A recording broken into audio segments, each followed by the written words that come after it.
Hello guys, welcome back to YouTube channel. I am Kritarth और आज के इस वीडियो में हम बात करेंगे दिल्ली यूनिवर्सिटी एडमिशन प्रोसेस के बारे में। तो सबसे पहली चीज़ तो ये कि आप लोगों को ज़रूर सरप्राइज हुआ होगा क्योंकि लास्ट 100 वीडियोस में हमारा चैनल कंप्लीट कर चुका है, पर अब तक मैं वीडियो ओवरले में नहीं आया हूँ। मतलब मैंने अपनी शक्ल नहीं दिखाई एक तरह से, आप कहें तो सिंपल भाषा में। बट इस वीडियो में मैं आ रहा हूँ और आगे भी मेरा ट्राई रहेगा कि मैं हर वीडियो अपने फेस ओवरले के साथ ही करूँ। तो पूरी वीडियो जरूर देखिएगा क्योंकि देखिए कुछ इंपॉर्टेंट इन्फॉर्मेशन है। पूरी एडमिशन रिलेटेड प्रोसेस की जो इन्फॉर्मेशन मैं आपको इस उसमें इन ब्रीफ समझाने की पूरी कोशिश करूंगा।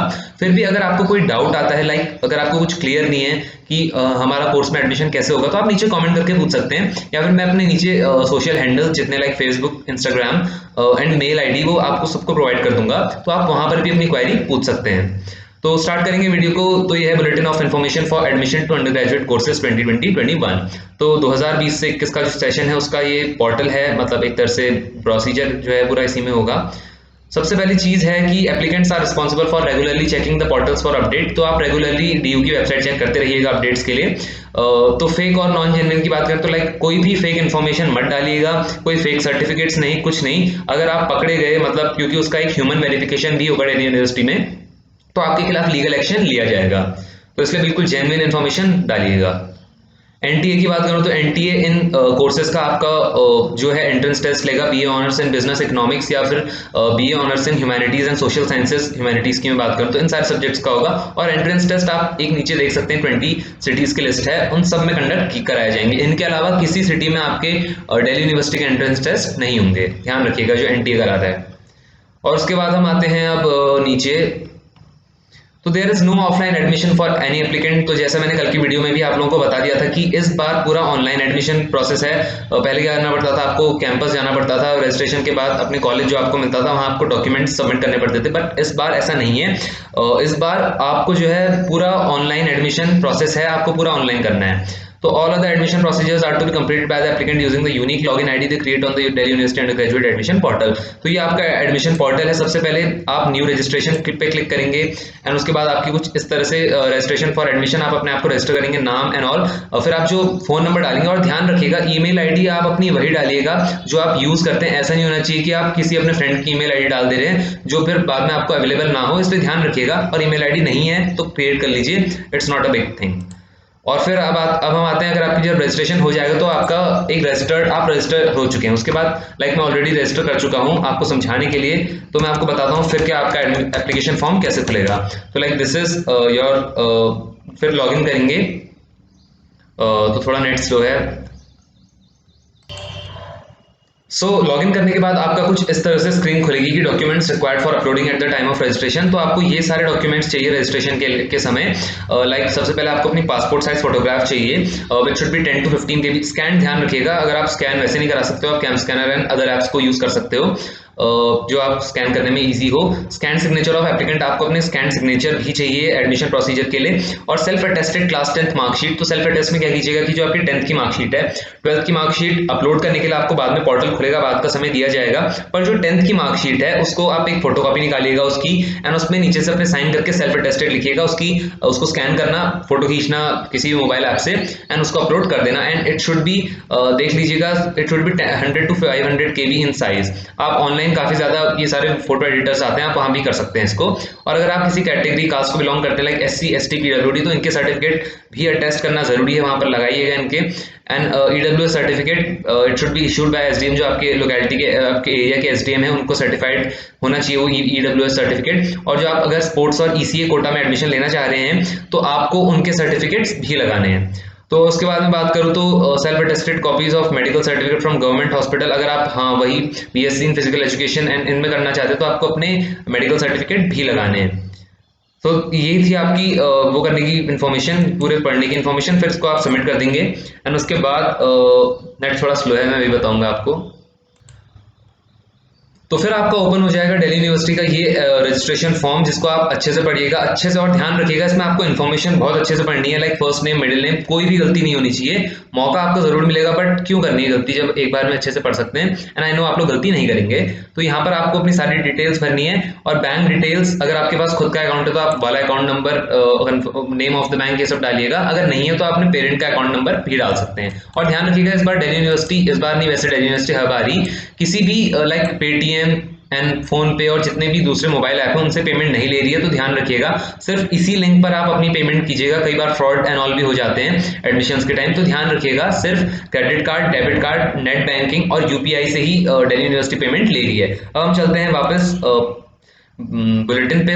तो और अदर एडमिशन, ये आपको लॉगिन आईडी मैंने बता दिया है, पढ़ लीजिए अगर आप चाहेंगे इसको पढ़ना, मैंने इंपॉर्टेंट पॉइंट्स अंडरलाइन किए हैं। रजिस्ट्रेशन फी की बात करें तो अनरिजर्व ओबीसी कैटेगरी के लिए जो आपकी रजिस्ट्रेशन फी है इट इज 250 रुपीज, जैसे कि आप सब देख सकते हैं। ईसीए स्पोर्ट्स के लिए आपकी 750 है। एडमिशन कैंसिलेशन फी जो है आपकी इट इज 1000। और ध्यान रखिएगा एडमिशन कैंसिलेशन लाइक अगर आपका किसी पहले कॉलेज में हो रहा है, मतलब पहली मेरिट लिस्ट में आपको कोई कॉलेज मिलता है एंड आप वहां पर एडमिशन ले लेते हैं, फिर आप जब नेक्स्ट कट ऑफ लिस्ट आती है तो आपको कोई और अच्छा कॉलेज मिल रहा होता है, तो आपकी एडमिशन कैंसिलेशन फी वहां पर 1000 रुपीज लगेगी। नेक्स्ट आप लोगों का registration fee will not be refunded in any circumstances including if the applicant is found ineligible for the course. तो मान लीजिए क्या होता है, कई बार 11th के बच्चे, वैसे नहीं करना चाहिए ऐसा, बट कई बार बच्चे क्या होते हैं कि खाली ऐसे भर देते हैं लाइक रजिस्ट्रेशन हम भी कर लेते हैं। देखिए ऐसा नहीं करना है, आपकी रजिस्ट्रेशन फी जो लगेगी वो आपकी रिफंड नहीं होगी। और मान लीजिए अगर आप अभी अगर आप ऐसा सोचते हैं कि कॉलेज नहीं जाना है, कोई रीजंस हैं आपके लाइक नहीं जाना है कॉलेज, दिल्ली यूनिवर्सिटी में नहीं पढ़ना, और आप सोचते हैं कि चलो रजिस्टर कर लेते हैं, तो ध्यान रखिएगा इस सर्कमस्टांस में भी आप अपने ही रिस्क पर रजिस्टर कीजिएगा, क्योंकि जो आपकी रजिस्ट्रेशन फी होगी जो भी कैटेगरी से आप हैं वो आपकी रिफंड नहीं की जाएगी। वो एक बार आपने सबमिट कर दी, डिपॉजिट कर दी, तो आपकी रिफंड नहीं होगी।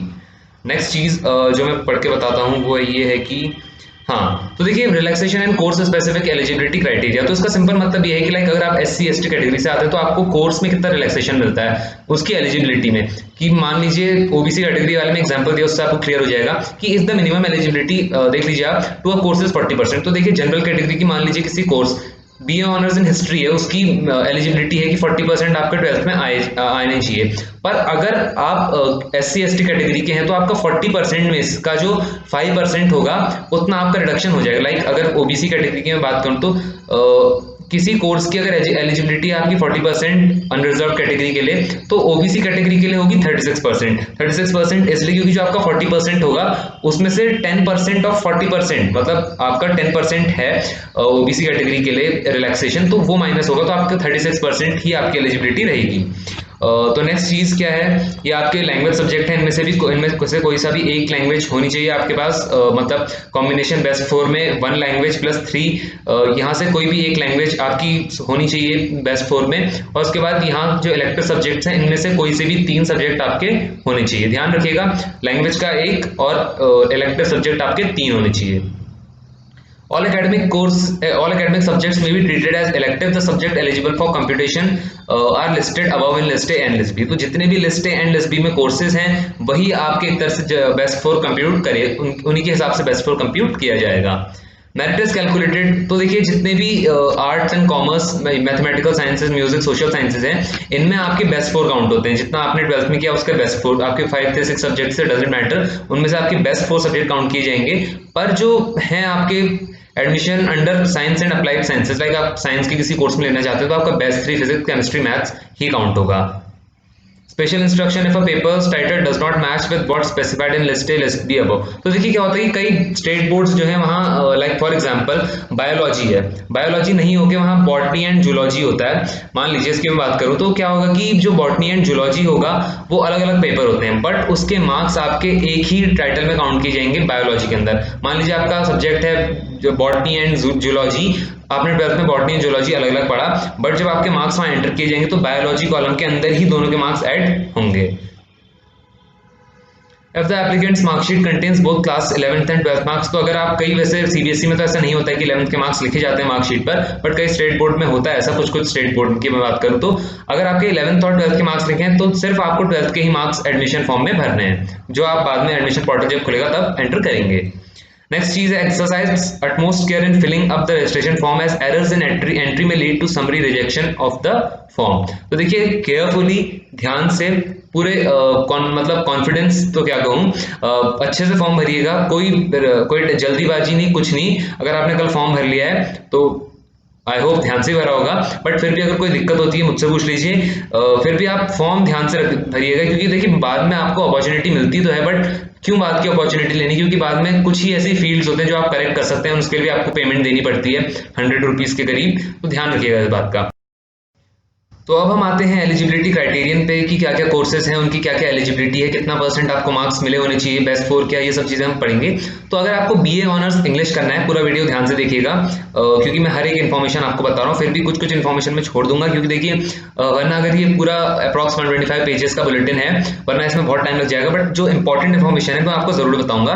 तो बीए ऑनर्स जो इंग्लिश में है, उसके लिए आपको 12th में क्वालिफाइंग एग्जामिनेशन में मतलब 12th का एग्जाम होता है, उसमें आपको हर सब्जेक्ट में aggregate 45, her subject in the sense कि टोटल, जैसे आपके 5 सब्जेक्ट होते हैं तो 5 सब्जेक्ट में टोटल 45% मार्क्स से ज्यादा आने चाहिए आपके। An applicant must have studied and pass, आपको अगर बीए ऑनर्स इंग्लिश में करना है तो आपने 12th में इंग्लिश पढ़ी होनी चाहिए। और अगर आप बेस्ट 4 में आप अपने कोई भी मतलब ऐसा सब्जेक्ट डालते हैं लाइक फिजिकल एजुकेशन या म्यूजिक कुछ भी, तो आपका 2.5% मार्क्स डिडक्ट कर दिए जाएंगे। और अगर आपने 12th में English as an elective subject पढ़ा है तो आपको 2% का एडवांटेज मिलेगा। लाइक अगर आपकी बेस्ट 4 की परसेंटेज बन रही है 90%, तो अगर आपने इलेक्टिव इंग्लिश पढ़ी है मतलब 12th क्लास में, तो आपको 92% आपकी जो मेरिट होगी, आप 92% आपकी बना दी जाएगी। लाइक आपकी परसेंटेज होगी 92%, क्योंकि 2% का आपको एडवांटेज मिल जाएगा। बी ऑनर्स हिंदी का सेम वही क्राइटेरियन है, आप लोग देख सकते हैं, थोड़ा चेंज है, ज़्यादा नहीं है। फिर अब हम आते हैं उन कोर्सेज पर जो बहुत ज़्यादा, जिनके लिए कैंडिडेट्स बहुत अप्लाई करते हैं, जिनके लिए बहुत ज़्यादा एप्लीकेशन जाती हैं, वो हैं बी ऑनर्स इन साइकोलॉजी हो गया, ज्योग्राफी, हिस्ट्री, पॉलिटिकल साइंस। तो मैं एक एग्जांपल लेता हूँ, लाइक अगर आपको बी ऑनर्स करना है हिस्ट्री में, तो आपको एग्रीगेट मार्क्स आपको चाहिए 45%, मतलब आपकी 12th की परसेंटेज 45% या उससे ज़्यादा आनी चाहिए।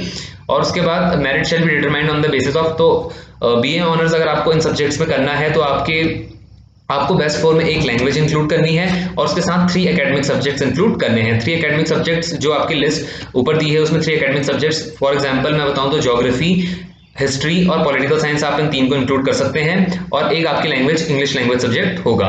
और अगर आप इनके अलावा कोई सब्जेक्ट मतलब इंक्लूड करते हैं तो फिर से डिडक्शन होगा आपका 2.5% का out of 3 academic elective subjects. और ध्यान रखिएगा एक बात, लाइक आपको अगर पॉलिटिकल साइंस, बीए ऑनर्स इन पॉलिटिकल साइंस करना है तो आपने 12th में पॉलिटिकल साइंस पढ़ी होनी चाहिए। अगर आपने पॉलिटिकल साइंस नहीं पढ़ी और आप चाहते हैं कि आप ग्रेजुएशन में पॉलिटिकल साइंस ऑनर्स करें तो आपको 2.5% डिडक्ट होंगे। Admission to BA honours applied psychology तो सेम है इन कोर्सेज का भी, कि आपको इतने बेस्ट 4% चाहिए होगी साइकोलॉजी का, और social work and BA honours in philosophy, इन सबका सेम है। अगर आप बीए ऑनर्स करना चाहते हैं इकोनॉमिक्स में, तो आपको 45% मार्क्स आनी चाहिए आपके 12th एग्जाम में, और आपने मैथ्स पढ़ी होनी चाहिए और आपने पास की, मतलब ऐसा नहीं होना चाहिए कि आपने मैथ्स पढ़ी है बट आपके मैथ्स में मार्क्स बिल्कुल आप फेल हैं, ऐसा नहीं होना चाहिए। आप पास होने चाहिए मैथ्स में, ये बात भी है। और उसके साथ आपका एक लैंग्वेज अगेन और 3 आपके एकेडमिक सब्जेक्ट होने चाहिए। Out of 3 academic elective subject 1 must be the concern subject. तो हाँ, इकोनॉमिक्स ऑनर्स आप करना चाहते हैं तो इकोनॉमिक्स आपको बेस्ट 4 में इंक्लूड करनी ही करनी है। और अगर आप इन सब्जेक्ट्स के अलावा कोई करते हैं लाइक फिजिकल एजुकेशन में ऑलरेडी बता चुका हूँ 2.5% आपकी डिडक्ट होगी। 96% आपका बेस्ट 4 बन रहा है तो आपका 96% में से 2.5% माइनस कर दीजिए, वो आपकी फाइनल परसेंट होगी। तो नेक्स्ट मैं बात करूंगा merit based admission to BA programme. तो बीए प्रोग्राम में क्या क्या एलिजिबिलिटी क्राइटेरियन है ये मैं आप सबको बताऊंगा। सबसे पहले आपने 12th में आपके 40% से ज्यादा मार्क्स आए होने चाहिए। और दूसरी बात ये है कि आप प्रोग्राम में एक बेनिफिट आपको ये रहता है कि आप अपने non listed subject like physical education आप ऑनर्स में इंक्लूड नहीं कर सकते, डिडक्ट होते हैं परसेंट 2.5%, पर आप यहाँ अपना इंक्लूड कर सकते हो non listed subject like best 4 आपका बीए प्रोग्राम में बेस्ट 4 काउंट होता है। बेस्ट 4 में आप अपने 3 एकेडमिक सब्जेक्ट और एक लैंग्वेज जनरली ये रहता है। पर अगर आपके किसी एकेडमिक सब्जेक्ट या लैंग्वेज में अच्छे मार्क्स नहीं आ रहे हैं और आपका फिजिकल एजुकेशन में अच्छे मार्क्स है तो आप बीए प्रोग्राम के बेस्ट 4 में फिजिकल एजुकेशन को इंक्लूड कर सकते हैं। बट एक बार ध्यान रखिएगा, जो स्ट्रीम चेंजिंग का है, कल की वीडियो में मैंने आपको इन्फॉर्मेशन दी थी कि मतलब डीयू के एक ऑफिशियल सोर्स ने कहा है कि इस बार जो स्ट्रीम चेंज है उस पर आपके जो मार्क्स डिडक्ट होते थे वो नहीं होंगे, बट बुलेटिन में ऐसी कोई इन्फॉर्मेशन नहीं है। बुलेटिन के अकॉर्डिंग आपके 5% डिडक्ट होंगे।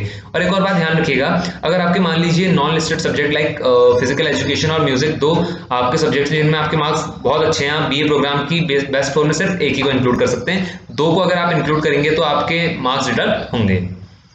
और नेक्स्ट हम देख लेते हैं, बाकी तो नॉर्मली बहुत कम बच्चे लेते हैं ये कोर्सेज वेब डिजाइनिंग। अगर आपको कोई डाउट हो इसमें आप नीचे पूछ सकते हैं, मैं इसको आंसर कर दूंगा। नीचे हम चलते हैं, अब हम बात करते हैं merit based admission to BCom honours, BCom courses. तो बीकॉम कोर्सेज की मैं बात करूं तो आपने 45% मार्क्स आपके 12th में आने चाहिए, 45% या उससे ज्यादा आपके सारे सब्जेक्ट्स में। The applicant must have studied and pass. और ध्यान रखिएगा बीकॉम ऑनर्स के लिए आपको मैथ्स या फिर बिजनेस मैथमेटिक्स या उसके लेवल के जितना कोई और भी सब्जेक्ट है, लाइक क्या होता है कई स्टेट बोर्ड्स में मैथ्स ना होकर कोई और सब्जेक्ट होता है, बट वो साइन होना चाहिए आपके वहाँ के प्रिंसिपल से, आपके स्कूल के प्रिंसिपल से, कि ये इक्विवेलेंट है, इसका लेवल मैथ्स के जितना ही है, तो तभी यूनिवर्सिटी एडमिशन उसको मानेगी।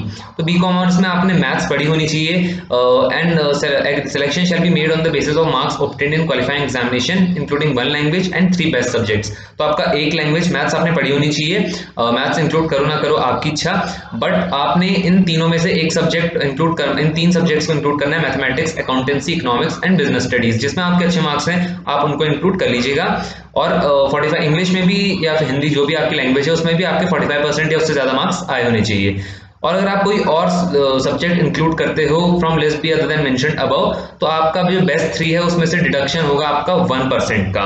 तो इसका मतलब ये है कि जो आपकी लिस्ट भी है आप ऊपर देख सकते हैं, उनमें से आप कोई भी सब्जेक्ट इन कॉम्बिनेशन जो दिया है एलिजिबिलिटी क्राइटेरियन, इसमें कोई भी और सब्जेक्ट ऐड करते तो आपका 1% रिड्यूस होगा, मतलब डिडक्ट कर दिया जाएगा। और लिस्ट भी मतलब वही फिजिकल एजुकेशन, अगर आप बीकॉम ऑनर्स में इंक्लूड करते हो अपने फिजिकल एजुकेशन के मार्क्स, तो 2.5% आपका डिडक्ट होगा।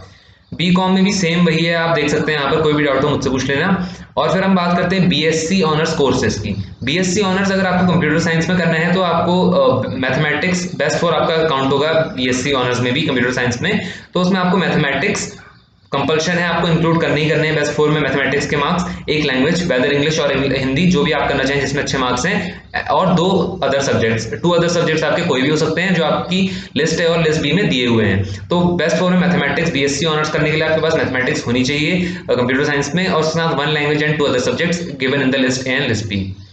तो बीएससी ऑनर्स कंप्यूटर साइंस में 60% मोर मार्क्स आपको ध्यान रखिएगा। एक और है बीएससी ऑनर्स कंप्यूटर साइंस ऊपर नॉर्मल एलिजिबिलिटी है, जो उसकी जो आपके कितने मार्क्स आने चाहिए वो ये है कि मैथमेटिक्स में आपकी क्लास 12th में 60% से ज्यादा मार्क्स आए होने चाहिए, और mathematics 1 language and any of 2 physics chemistry, ये जो सब्जेक्ट हैं आपके बचे हुए, मैथमेटिक्स कंपल्शन है, और आपके जो 4 सब्जेक्ट्स हैं दूसरे वाले like physics chemistry computer science, इनमें से कोई से भी 2, या फिर इन्फॉर्मेटिक प्रैक्टिस है आपका, इनमें से कोई से भी 2, और एक लैंग्वेज, इनमें आपके एग्रीगेट मतलब टोटल 60% से ज्यादा मार्क्स होने चाहिए। अगर आप किसी और स्ट्रीम से हैं विद मैथमेटिक्स, तो लाइक अगर आप ह्यूमैनिटीज स्ट्रीम से हैं, ह्यूमैनिटीज इन द सेंस कि कल मेरे पास एक बच्चे का वो आया था कि उन्होंने पूछा था कि मेरे पास 3 लैंग्वेज सब्जेक्ट हैं एंड 2 एकेडमिक सब्जेक्ट हैं, तो उनकी मैं बात कर रहा हूँ from other streams with mathematics in class 12th will have a disadvantage of 2% in aggregate of required subject. तो आपको 2% का डिसएडवांटेज होगा अगर आप किसी और स्ट्रीम से हैं और बीएससी ऑनर्स करना चाहते हैं कंप्यूटर साइंस में, भले ही आपके पास फिर मैथमेटिक्स ही क्यों ना हो। बीएससी ऑनर्स मैथमेटिक्स की मैं बात करूं तो आपके मैथ्स में 50% से ज़्यादा मार्क्स आए होने चाहिए, और जो आपका टोटल ओवरऑल परसेंटेज है 12th का वो 45% से ज़्यादा होना चाहिए। Merit shall be determined on the basis of 1 language, इसमें आपका एक लैंग्वेज काउंट होगी, मैथमेटिक्स, और 2 बेस्ट एकेडमिक सब्जेक्ट जो आपके लिस्ट और लिस्ट बी में दिए हुए हैं। नेक्स्ट है आपका merit based admission to courses like BSc in anthropology and geology. तो इनकी मैं बात करूं तो लाइक एंथ्रोपोलॉजी का आप देख सकते हैं कि आपके पीसीबी मतलब फिजिक्स केमिस्ट्री बायोलॉजी, इनमें क्लास 12th में आपके इन 3 सब्जेक्ट में मिला के आपके 55% से ज़्यादा मार्क्स होने चाहिए, और merit will be calculated based on aggregate percentage. हाँ, तो मेरिट भी इन्हीं में आपने जितना स्कोर किया उसी के बेस पे आपकी मेरिट भी बनेगी। और अब हम आते हैं नीचे, नेक्स्ट है आपका under graduate merit based admission process. तो एक बार मैं स्टार्टिंग में आपको बता चुका हूँ, फिर भी आपको सबसे पहली चीज़ फॉर्म ध्यान से पढ़ना है, एंड उसके बाद ये सब चीज़ें आपको जो हाईलाइट कर रखी है सब चीज़ें आपको अपलोड करनी है at the time of registration. And उसके बाद पेमेंट आप करेंगे तो उसका एक स्क्रीनशॉट रख लीजिएगा जब आपकी पेमेंट सक्सेसफुल हो जाए, एंड केवल credit card, net banking and debit card से ही पेमेंट कर कीजिएगा। एंड उसके बाद अब हम आते हैं special section selection of course and college. तो देखिए, जब आपकी कॉलेज आ जाती, कॉलेज मतलब कट ऑफ लिस्ट आ जाती है, तो उसके बाद choose the course and college you wish to claim for admission. सिर्फ आप एक ही कोर्स चूज कर सकते हैं जब आपकी कट ऑफ लिस्ट आ जाती है। हाँ, पर ध्यान रखिएगा इस बात को कि रजिस्ट्रेशन के टाइम पर आप कुछ कोर्सेज एक्स्ट्रा रखिएगा। एक्स्ट्रा से मेरा मतलब है लाइक अगर आप बीए ऑनर्स करना चाहते हैं हिस्ट्री में, तो उसके साथ साथ आप ज्योग्राफी रख लीजिए, जो भी आपने 12th में पढ़ा, ज्योग्राफी हो गया, पॉलिटिकल साइंस, इकोनॉमिक्स, ये सब भी रख लीजिएगा। क्योंकि देखिए क्या होता है, इसका बेनिफिट ये है कि अगर आपको बीए ऑनर्स इन हिस्ट्री में कोई अच्छा कॉलेज नहीं मिल रहा है, बट ज्योग्राफी में आपको कोई अच्छा कॉलेज मिल जा रहा है जहाँ का मतलब जो अच्छा कॉलेज है, तो वहाँ आपका बेनिफिट करेगा। इसलिए सिलेक्शन मतलब जब रजिस्ट्रेशन प्रोसेस है उस टाइम पे आप सेलेक्ट 2-4 कोर्सेज कर लीजिएगा जो आप पढ़ सकते हैं। तो ये वही है कि एक बार मतलब जब आप कट ऑफ लिस्ट आ जाती है उसके बाद सिर्फ एक ही कोर्स और कॉलेज सेलेक्ट कर सकते हैं। नेक्स्ट हम आते हैं, no application will be left undecided, it will be either approved और डिक्लाइंड। तो देखिए होगा क्या कि जैसे आपने एप्लीकेशन फॉर्म भरा कट ऑफ लिस्ट के बाद, तो आपकी कोई भी ऐसा एप्लीकेशन फॉर्म रहेगा वो ऐसा अनडिसाइडेड नहीं रहेगा, उस पर डिसीजन जरूर लिया जाएगा, या तो वो एक्सेप्ट होगा या रिजेक्ट होगा। पर उसमें अगर मान लीजिए कोई ऐसी चीज़ है आपने अपने एप्लीकेशन फॉर्म में कॉलेज में जो आप देंगे उसमें कोई ऐसी चीज़ है जो आपने अटैच नहीं करी है, मान लीजिए आप अपनी फोटो अटैच नहीं करी है आपने, तो यूनिवर्सिटी होगी जो उस वक्त आप अगर आपने कट ऑफ क्वालिफाई कर लिए तो आपको कॉन्टैक्ट करेगी, ईमेल के थ्रू कर सकती है या फिर फोन नंबर जो भी है आपने वहां पे गिवन है, तो उसमें आपको कांटेक्ट करके इसको अटैच करने के लिए बोलेगी। बट अगर आपका रिस्पांस नहीं आता है तो हो सकता है आपका एडमिशन कैंसिल हो जाए। और उसके बाद these those approved are required to pay the fee, एक बार आप अप्रूव हो गया आपका एडमिशन, फिर आपको एडमिशन फी पे करनी है, कोर्स की फीस पे करनी है कॉलेज के लिए। Payment of fees to confirm admission, और ध्यान रखिएगा जो आप एक कोर्स में मतलब कॉलेज आपको कंफर्म कर लेता है आपका एडमिशन, उसके बाद आपको फी पे करनी होगी, और वो फी आप विद इन 24 आवर्स पे कर दीजिए, क्योंकि अच्छा रहेगा अगर आप कर देंगे, वरना कई बार इश्यूज हो जाते हैं बच्चों को। और उसके बाद साथ एक और बात ध्यान में रखिएगा कि save the acknowledgement slip. Acknowledgement slip से मतलब है कि जब आप पेमेंट कर लेंगे ऑनलाइन तो उसका स्क्रीनशॉट अगेन रख लीजिएगा जब आप कॉलेज को पैसे ट्रांसफर कर देंगे। Physical verification of the original documents, तो अगेन मैं कहूंगा कोई भी फेक डॉक्यूमेंट मत डालिएगा, क्योंकि उसका फिजिकल वेरिफिकेशन भी होगा। फिजिकल से मेरा मतलब है ह्यूमन वेरिफिकेशन, और उस वक्त अगर आप पकड़े गए मतलब किसी भी लेटर स्टेज में, भले ही आपने मान लीजिए क्या हो कि आपने फेक सर्टिफिकेट्स के थ्रू एडमिशन ले लिया है ना, आपने ग्रेजुएशन भी कर ली, ग्रेजुएशन के लास्ट ईयर में मतलब आके अगर यूनिवर्सिटी को पता चलता है तो आपकी डिग्री भी कैंसिल कर दी जाएगी, इसलिए फेक कोई भी इन्फॉर्मेशन मत डालिएगा। नेक्स्ट अब हम आते हैं, हाँ और एक और चीज एडमिशन कैंसिल करने के लिए, लाइक अगर आप एक कॉलेज से दूसरे कॉलेज जा रहे हैं, पहली कट ऑफ लिस्ट में आपका फॉर से गार्गी कॉलेज में हो गया या किसी भी कॉलेज में हो गया, और दूसरी कट ऑफ लिस्ट में आपको कोई अच्छा कॉलेज मिल रहा है, तो पहला तो आप सेलेक्ट करेंगे, लाइक पहले आपने गार्गी कॉलेज सेलेक्ट कर लिया, बट सेकंड में आपका हंसराज या हिंदू में हो रहा है, तो पहले ध्यान रख लीजिएगा कि आप हंसराज और हिंदू की कट ऑफ लिस्ट क्लियर कर रहे हो। अगर आपने ऐसा नहीं किया तो कई बच्चे क्या करते हैं कि पहले वो फर्स्ट कट ऑफ लिस्ट में जिस कॉलेज में हो रहा होता है वहां भी कैंसिल कर देते हैं, और दूसरी बार मतलब कट ऑफ क्लियर नहीं होता है दूसरे कॉलेज का, तो इसलिए इस चीज को ध्यान में रखिएगा। और 1000 रुपए आपका पड़ेगा मतलब एज कैंसिलेशन फी अगर आप एक कॉलेज से दूसरे कॉलेज जाते हैं। दिल्ली यूनिवर्सिटी में मेरिट बेस्ड के साथ साथ आपका एंट्रेंस बेस्ड एडमिशन भी होते हैं, तो उसके जो टेस्ट लेता है वो लेता है आपका एनटीए। तो यहाँ आप देख सकते हैं एनटीए के बारे में पूरी इन्फॉर्मेशन दी है, इतनी इंपॉर्टेंट नहीं है, आप पढ़ना चाहें पढ़ सकते हैं। But for admission to music courses आपका एंट्रेंस टेस्ट प्रैक्टिकल नेचर का होगा, आपका रिटर्न नहीं होगा, उसमें आपको परफॉर्मेंस अपनी अपलोड करनी पड़ेगी यूट्यूब में, इस साल की मैं बात करूँ तो। और फिर बात करते हैं एंट्रेंस एग्जामिनेशन के कुछ इन्फॉर्मेशन मतलब इंपॉर्टेंट चीज़ों के बारे में। तो आपको अपना एडमिट कार्ड प्रिंट कराना पड़ेगा, उसे ले जाना पड़ेगा exam centre along with your ID proof. ID proof में आपका आधार कार्ड, ड्राइविंग लाइसेंस कुछ भी आ सकता है। तो कुछ कॉलेजेस आप देख लेना, अगर आपको इन कोर्सेज में अप्लाई करना है तो ये कॉलेजेस हैं जो ये कोर्सेज ऑफर करते हैं, तो आप देख लीजिएगा इन कॉलेजेस को। उसके बाद अब हम आते हैं नेक्स्ट एलिजिबिलिटी और यूजी कोर्सेज जो एंट्रेंस बेस्ड हैं उनकी एलिजिबिलिटी के बारे में।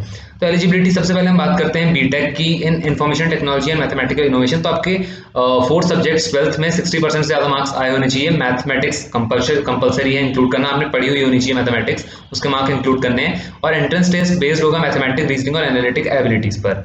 तो नेक्स्ट अब हम बात करते हैं, नेक्स्ट अब आपका है bachelor of science in physical education. तो कई बच्चों को बीएससी इन फिजिकल एजुकेशन भी करना होता है, तो आपके 12th में with 1 language subject and 3 best subject, 3 कोई से भी सब्जेक्ट हो सकते हैं जो ऊपर लिस्ट में दिए हुए हैं, उनमें 45% या उससे ज़्यादा मार्क्स होने चाहिए। और उसका जो एंट्रेंस टेस्ट होगा 50% होगा, और प्रैक्टिकल एंड ट्रायल जो भी है उसका 50% का वेटेज दूसरा होगा। साथ साथ आपका मेडिकल सर्टिफिकेट, और अगर आपके पास जितने भी सर्टिफिकेट कोई नेशनल का तो वो आप लगा सकते हैं।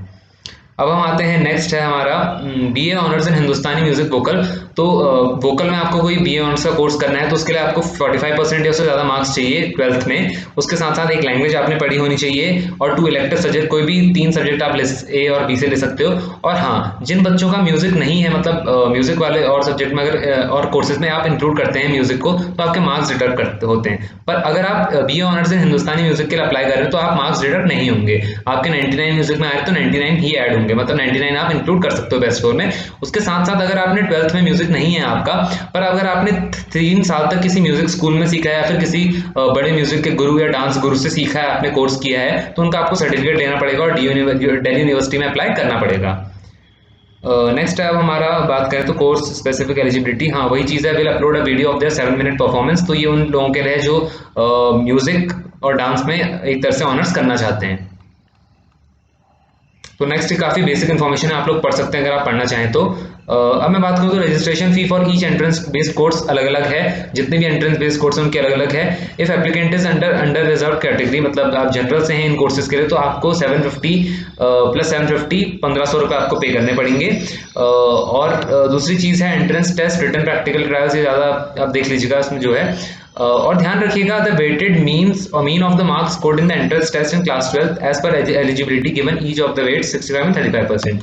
तो in courses like BA, BE, BMS, BBA, FIA courses, जितने भी ये कोर्सेज हैं, इनमें आपका क्या रहेगा कि आपका वेटेज होगा 65% जो आपने 12th में मार्क्स स्कोर किए, और 35% आपका एंट्रेंस बेस्ड। तो नेक्स्ट है, अब हम नेक्स्ट में बढ़ते हैं। नेक्स्ट होगा आपका, तो नेक्स्ट आप लोग देख सकते हैं extra curricular and sports quota में NCC and NSS only and admission based on sports will be take place, मतलब डिबेट, राइटिंग, इनमें अगर आपके पास नेशनल सर्टिफिकेट्स भी हैं तो भी आपका वहां अप्लाई नहीं होगा, केवल स्पोर्ट्स, NCC और NSS में आप अप्लाई कर सकते हो एक्स्ट्रा करिकुलर एक्टिविटीज में। तो ट्रायल्स इनके नहीं होंगे, सिर्फ सर्टिफिकेट बेस्ड होगा ये। एंड नेक्स्ट जो इंपॉर्टेंट चीज़ की मैं बात करूँ वो है आपकी, और एक और बात ध्यान में रखने वाली दिल्ली यूनिवर्सिटी चीज़ बता रही थी कि अगर आप ECE मेरिट लिस्ट, मतलब एक्स्ट्रा करिकुलर एक्टिविटीज़ की मेरिट लिस्ट में आप आ जाते हैं, आप सेलेक्ट हो जाते हैं एक तरह से, पर फिर भी गारंटी नहीं है कि आपको कोई कॉलेज और कोर्स मिलेगा, क्योंकि डिपेंड करता है कि कॉलेज और उस कोर्स की कितनी सीट्स हैं। तो ध्यान रखिएगा इस बात को, मेरिट लिस्ट में आ भी गए आप तो हो सकता है आपका एडमिशन ना मिले। और स्पोर्ट्स कैटेगरी की मैं बात करूँ तो डायरेक्ट एडमिशन उन लोगों के लिए होगा जिन्होंने ये आप देख सकते हैं A to G जितने भी ये इवेंट्स हैं, इंटरनेशनल इवेंट्स, उनमें पार्टिसिपेट किया है एंड वो जीते हैं उन इवेंट्स को, ये ध्यान रखिएगा। For marking of the participant sports certificate, जो आपका सर्टिफिकेट होगा इंटरनेशनल इन कॉम्पिटिशन में से किसी में आपने पार्टिसिपेट किया है तो आपका डायरेक्ट एडमिशन होगा। फिर आपके पास फिर अगर नेशनल एंड ऑल सर्टिफिकेट्स हैं तो उनके इस बार ट्रायल्स नहीं होंगे अब तक के हिसाब से, फिर भी आप DU की साइट चेक करते रहिएगा, उनका आपका सर्टिफिकेट बेस्ड ही एडमिशन होगा। नेक्स्ट आपको इंपॉर्टेंट लगे तो आप तो ये टेबल आप लोग देख सकते हैं, criteria of marking for merit participation sports certificate. तो आपने अगर इंडिया को ओलंपिक गेम्स में हो गया या किसी इंटरनेशनल इवेंट में जो मैंने ऊपर बताए उनमें इंडिया को रिप्रेजेंट किया हुआ है, तो आपका डायरेक्ट एडमिशन हो जाएगा दिल्ली यूनिवर्सिटी के अंदर। बस आपको अपना स्पोर्ट्स सर्टिफिकेट करना पड़ेगा, बट ध्यान रखिएगा it depends on the number of seats and the availability of course. अगर आपने स्टेट लेवल पे किया, और यहाँ पर आप देखेंगे कि यहाँ पर पोजीशन एंड अगर आप इंडिया नेशनल लेवल पर अगर आपने कहीं पर दिया है तो आपको फर्स्ट पोजीशन 98 मैक्सिमम मार्क्स दिया है। इसका मतलब ये है कि अगर आपने इंडिया को नेशनल लेवल पर रिप्रेजेंट किया है कहीं पर तो आपको 100 में से जो एक तरह से मार्किंग क्राइटेरिया होगा आपको मैक्सिमम 98 मार्क्स मिलेंगे। सिर्फ आपने पार्टिसिपेशन किया है तो आपको 68 मार्क्स दिए जाएंगे। एंड उसके बाद बात करें तो स्टेट लेवल, अगर आप अपना स्टेट लेवल का सर्टिफिकेट लगाते हैं तो अगर आपकी फर्स्ट पोजीशन आई है किसी भी गेम में, कबड्डी हो गया या फिर कोई और स्क्वैश, बैडमिंटन, किसी में आपने फर्स्ट पोजीशन ली स्टेट लेवल में तो आपको 58 मार्क्स दिए जाएंगे। अगर आप पार्टिसिपेट ही किया, सिर्फ आपके पास पार्टिसिपेशन सर्टिफिकेट तो है तो आप एलिजिबल नहीं है एडमिशन के लिए अंडर स्पोर्ट्स कोटा। नेक्स्ट अब हम बात कर लेते हैं नेक्स्ट की। तो देखिए अब है रिक्वायरमेंट फॉर एडमिशन। तो क्वालिफाइंग एग्जामिनेशन आपने 12th पास की होनी चाहिए, एज रिक्वायरमेंट का ऐसा कोई वो नहीं है। आप देख सकते हैं gap year will not be bar, like आपने इस साल 12th पास करी या लास्ट ईयर आपने 12th पास करी बट आपने एक साल का गैप रख लिया, कुछ किसी भी चीज़ के लिए हो सकता है, आप किसी चीज़ के लिए प्रिपेयर कर रहे हो बट इस साल आप चाहते हैं दिल्ली यूनिवर्सिटी में एडमिशन लेना तो आप ले सकते हैं, तो gap year is not a problem. Equivalence criteria का मतलब ये है कि जैसे कुछ सब्जेक्ट ऐसे होते हैं जो CBSE में मान लीजिए आपका मैथमेटिक्स है, मैथमेटिक्स इक्विवेलेंस क्राइटेरिया क्या कहता है कि आपके जितने भी स्टेट बोर्ड्स हैं उनके कुछ ऐसे सब्जेक्ट होते हैं जो CBSE से नहीं मिलते, लाइक कुछ स्टेट्स में आपका मैथ्स नहीं होता, उसकी जगह आपका मैथ्स का ही कोई दूसरा सब्जेक्ट होता है। लाइक कॉमर्स का एग्जाम्पल देता हूँ मैं, कॉमर्स में आपका बिजनेस मैथमेटिक्स अगर कोई स्टेट लेता है तो उसको एक सर्टिफिकेट देना पड़ेगा आपको, या कोई और भी सब्जेक्ट है उसके पास कि वो इक्वल है, उसका लेवल इक्वल है क्लास 12th की मैथ से, और उसके साथ साथ उसका सिलेबस भी अटेस्ट करके देना पड़ेगा। तो वही चीज़ है इक्विवेलेंस क्राइटेरिया, जो ये बात हो रही है स्टेट बोर्ड की। CBSE में आपका डायरेक्ट मार्क्स ऐड होंगे। नेक्स्ट अब हम आते हैं, ये तो ग्रेड कन्वर्जन है, ज़्यादा आपके समझने की चीज़ नहीं है इसमें। तो ये है list of documents required at the time of registration, तो ये मैं ऑलरेडी बता चुका हूँ, वही चीज़ आप एक बार पढ़ लीजिए इसको, क्या क्या चाहिए आपको। अगर आप कास्ट सर्टिफिकेट जरूर चाहिए, अगर आपको एक तरह से फी कंसेशन चाहिए तो आपको अपना फी कंसेशन वाला सर्टिफिकेट भी देना है कि that you will belong to this caste, this community and all, ये सब चीज़। और EWS सर्टिफिकेट भी चाहिए आपको अगर आप इस कोटा में अप्लाई कर रहे हैं। तो ये ज़्यादा कुछ नहीं है अब इसमें, बस लास्ट में ही आएंगे अब हम। इस टेबल में आप लोग देख सकते हैं combination and seats of discipline papers offered by colleges in BA programme. तो बीए प्रोग्राम में जो कॉम्बिनेशन है कौन कौन सा कॉलेज ऑफर करता है आप लोग देख सकते हैं। आपको जिस भी कोर्स में बीए प्रोग्राम करना है तो आप देखेंगे कि कौन सा कॉलेज ऑफर करता है उसको। लाइक आर्यभट्टा कॉलेज सबसे पहले दिया, तो यहाँ हिस्ट्री प्लस पॉलिटिकल साइंस की 57 सीट हैं, जिनमें से 26 अनरिजर्व्ड है, मतलब जनरल के लिए, और ईडब्ल्यूएस के लिए यहाँ पर 3 है। और अगर आपको ऐसे ही कोई और कॉलेज देखना है तो आप देख सकते हैं, यहाँ पर दौलत राम दिया हुआ है एंड दीनदयाल उपाध्याय दिल्ली देशबंधु कॉलेज हो गया, दयाल सिंह कॉलेज, तो आप यहाँ पर देख लीजिएगा।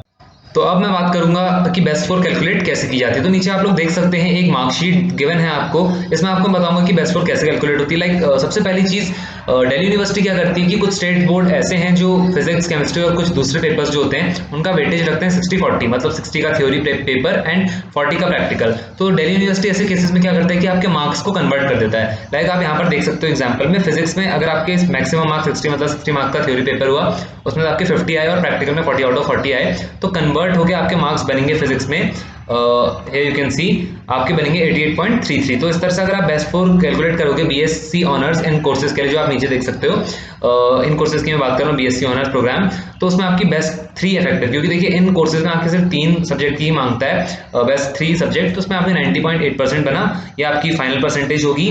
और कुछ कोर्सेज ऐसे हैं जिसमें 4 परसेंटेज मांगता है, मतलब बेस्ट 4 सब्जेक्ट्स की, तो आपकी बेस्ट 4 सब्जेक्ट्स की बनेगी 90.06 इन admission in BSc home science, BSc mathematical sciences, यहाँ पर आप देख सकते हो। और केस 1 90.06 माइनस 2%। तो देखिए यहाँ पर 2% इसलिए माइनस किया है कि सपोज आप हैं साइंस स्ट्रीम से और आप चाहते हो कि आप बीकॉम ऑनर्स या बीकॉम परस्यू करो इन कॉलेज, तो आपका 2% मार्क्स कटेंगे। वो इसलिए क्योंकि बीकॉम ऑनर्स के लिए आपके कॉमर्स के सब्जेक्ट होने चाहिए, तभी आपके मार्क्स मतलब डिडक्ट नहीं होंगे, बट आप साइंस स्ट्रीम से हैं तो आपने फिजिक्स और केमिस्ट्री को इंक्लूड करा, विच आर इररिलेवेंट सब्जेक्ट। अगर हम देखें बीकॉम ऑनर्स की तरफ तो 88.06% आपकी रहेगी अगर आप इन सब्जेक्ट को इंक्लूड करते हो।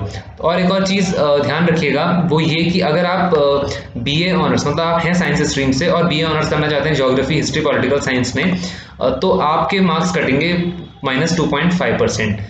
वो इसलिए क्योंकि अगर, और उसके साथ साथ ध्यान रखिएगा ये एडमिशन के टाइम पे बहुत काम आएगा जो आपने बेस्ट फोर वहाँ पे पुट करोगे, क्योंकि देखिए -2.5% आपका केस 2 देख लेना है यहाँ पर कि -2.5% -2.5%, तो आपकी -5% हो गया। वो इसलिए क्योंकि for not studying relevant subject, क्योंकि आप साइंस से थे बट आप पढ़ रहे हो हिस्ट्री ऑनर्स के लिए अप्लाई कर रहे हो, और इंक्लूजन ऑफ नॉन लिस्ट इन ए और बी सब्जेक्ट, अगर आपने फिजिकल एजुकेशन भी इंक्लूड कर लिया तो भी आपके 2.5% डिडक्ट होंगे। तो सेम यही है, ज़्यादा कुछ नहीं है। एग्जाम्पल इस साल इतने नहीं है, लास्ट टाइम तक तो क्या होता था कि like BA honours in history उन सबके भी एग्जाम्पल दिल्ली यूनिवर्सिटी देती थी, बट इस साल नहीं दिए हैं। तो यही था आपका अब तक का। लास्ट में अगर कुछ इंपॉर्टेंट है तो मैं उसे देख लेता हूँ एक बार। तो ये हैं आपके कुछ फ्रीक्वेंटली आस्क्ड क्वेश्चन की, is there a way to apply for admission offline. तो देखिए इस साल कोई एडमिशन नहीं है ऑफलाइन, आपको जितना भी पूरा रजिस्ट्रेशन प्रोसेस होगा एंड एडमिशन प्रोसेस वो पूरा कंप्लीटली ऑनलाइन होगा। What should I do if I filled an incorrect email address? You have to register again with correct email address to fill the registration form. तो इन चीज़ों पर ध्यान रखिएगा, अपनी ईमेल एड्रेस बिल्कुल ध्यान से भरिएगा, बिल्कुल अकेले आप साइड में हो जाइएगा। इससे मेरा मतलब है कि बिल्कुल डिस्ट्रैक्ट मत होइएगा फॉर्म भरते समय, आराम से रिलैक्स कूल रहकर भरिएगा, कोई गलती नहीं होनी चाहिए। Can I apply for undergraduate course based on entrance test through this form? Yes. इस बार क्या है कि आपका जो एंट्रेंस बेस्ड है, मेरिट बेस्ड, ये पूरा एक सिंपल रजिस्ट्रेशन फॉर्म है। जो एंट्रेंस बेस्ड है और अंडर ग्रेजुएट बेस्ड मतलब मेरिट बेस्ड, उसका आप एक साथ एंटर करोगे, मतलब साथ में आप फॉर्म फिल करोगे। Do I need to fill separate form for apply different colleges? नहीं, आपको अलग अलग कॉलेजेस के लिए अलग फॉर्म नहीं भरने हैं, सिंपल एक ही रजिस्ट्रेशन फॉर्म भरना है। बट सेंट स्टीफेंस और जीसस एंड मैरी कॉलेज, इनके लिए आपको अलग अलग फॉर्म उनकी रिस्पेक्टिव वेबसाइट पे जाके भरना पड़ेगा। I am also interested in applying into minority colleges. How can I apply? So you would get an option to complete the registration form separately after applying through DU portal. तो आप एक बार DU portal में apply कर लीजिएगा, फिर आप minority college की website पे जाके वहाँ भी रजिस्टर कर लीजिएगा। मैंडेटरी फील्ड्स जिनमें आपका स्टार बना है एप्लीकेशन फॉर्म में, वो मैंडेटरी है, वो जरूरी है भरना। तो लास्ट में हम देखते हैं, ज़्यादा कुछ इंपॉर्टेंट बचा नहीं है इसमें। I am a science student, can I apply for bachelor with honours in arts and humanities? बिल्कुल आप अप्लाई कर सकते हैं, बट आपका डिडक्शन होगा। वैसे कल तक की न्यूज़ आ रही थी कि मतलब डिडक्शन इस साल नहीं है, बट बुलेटिन में ये मेंशन है कि आपका डिडक्शन होगा। तो गाइज ये था आपका इंपॉर्टेंट इन्फॉर्मेशन थी। आई होप आप सबको पसंद आई हो। Please do like, subscribe and share. Thank you.